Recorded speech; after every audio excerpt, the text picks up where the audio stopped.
Vous imaginez bien que ce fut un choc pour la communauté aixoise tout entière et sur l'athlétique sport aixois, dont il faisait partie depuis maintenant plus de 60 ans.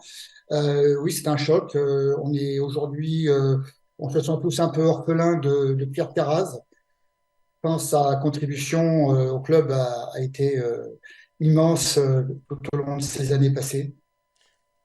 Il aura laissé l'empreinte avant tout d'un homme totalement dévoué à une cause. La seule qui comptait pour lui, c'était l'éducation sportive. Il était très attaché effectivement à son sport qu'est l'athlétisme, puisqu'il l'a pratiqué lui-même à très haut niveau, très jeune. Il a ensuite évolué aussi au sein du club comme entraîneur, mais il était au préalable. Il a été bien évidemment professeur d'éducation physique au sein des établissements aixois, notamment le lycée de Marlioz.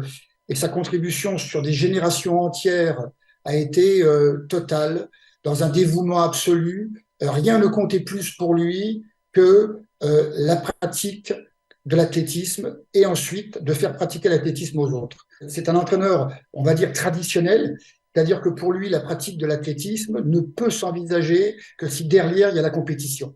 Alors ça, c'était effectivement sa valeur à lui et il l'a prouvé de par le passé puisqu'il a amené à un très haut niveau de performance, pas que Christophe Lemaitre, puisqu'il a envoyé de nombreux athlètes de très haut niveau sur les plus hautes marges des podiums nationaux et internationaux. Simplement, citons au passage Grégory Gabella, Manu Reinhardt, Pierre-Alexis Pessonneau, qui sont des valeurs qui ont fait leur preuve de par le passé.